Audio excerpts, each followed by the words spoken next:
everyone, it's ShadowXXE here and welcome back to a new video series, Weird Tech.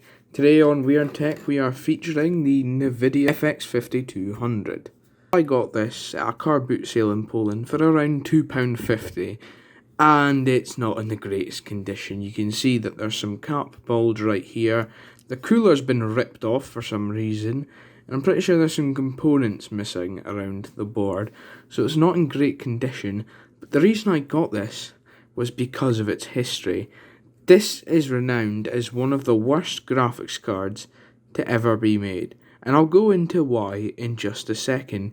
But first of all, you need to know what NVIDIA was like in the time of this launch. This graphics card launch, rather. It was March 6, 2003. And NVIDIA were desperate. They tried targeting the ultra-budget market, and that led to this card being released. Now, the history of this card is, it was released as a budget model back in the day, and it was terrible. Think of it as the GT 730 of the day. It was not good at all. The base models had 121 megabytes of VRAM. This one only has 64 megabytes because it was the ultra shit version.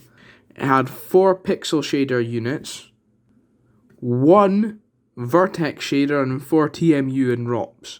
This thing was utter crap. There's forum posts complaining about how crap this is.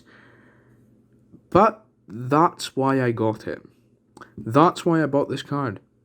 Because it's crap. And for £2.50, okay, yeah, it might have probably been better off spending my money on a packet of Haribos.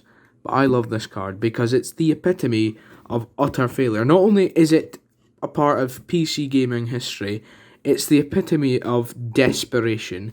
This card represents a time in NVIDIA's history where they were desperate to just do something. And that's why I love it so much. Now besides my rambling, let's get back to the history of this card. It was recommended that you had a 350 watt power supply. To put that into perspective, that's around the same power supply requirement as the vastly superior 6800 GT.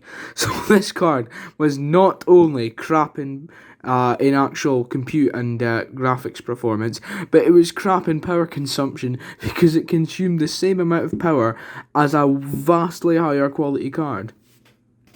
I mean, to put that into perspective, I will tell you the specs of this compared to the 6800 GT. So the 6800 GT, 16 pixel shaders and 6 vertex shaders. This thing had 4 pixel shaders and 1 vertex shader, and it consumed the same amount of power. I mean, how can you make such a crap card? That's just what surprises me about this thing. It's just so crap. Don't know how. Like, even nowadays you can't get such a crap piece of hardware. But do you know what? That's why I love it, because it's so crap. It's so crap, and it just represents a time in PC gaming where NVIDIA were really desperate to push something out. And it shows. This card, I've got no words for it, honestly. It's something that probably didn't deserve to exist.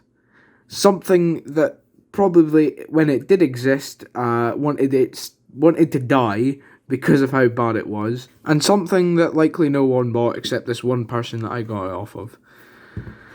But, do you know what? It's a part of PC gaming history, and it's definitely cemented in my hardware collection. Whether that be a good thing or a bad thing. I don't know, maybe this card's cursed or something. Probably is, to be honest. So yeah, that's the FX 5200. A crap card made in an era of time where graphics card companies were desperate, specifically NVIDIA, and a card that probably didn't want to exist or didn't deserve to exist. But nonetheless, it's mine, and no matter how stupidly, utterly crap it is, nonetheless, it's mine, and here it is. Still has the original retail stickers. Let me focus. yeah, it still has the original retail stickers on it. This thing probably this thing probably was overpriced for the time, which, I mean, I'm not surprised about, because this thing was made in a time of desperation. But nonetheless, I mean, it exists, I have it, and you know what? I'm happy with my purchase. So I think that's the end of this weird tech. I hope you enjoyed this new video format. If you did, leave a like, leave a comment, subscribe. If you didn't, leave a comment. Maybe tell me what I did wrong. Leave a dislike if you want to. I'll be seeing you in the next video. Goodbye for now.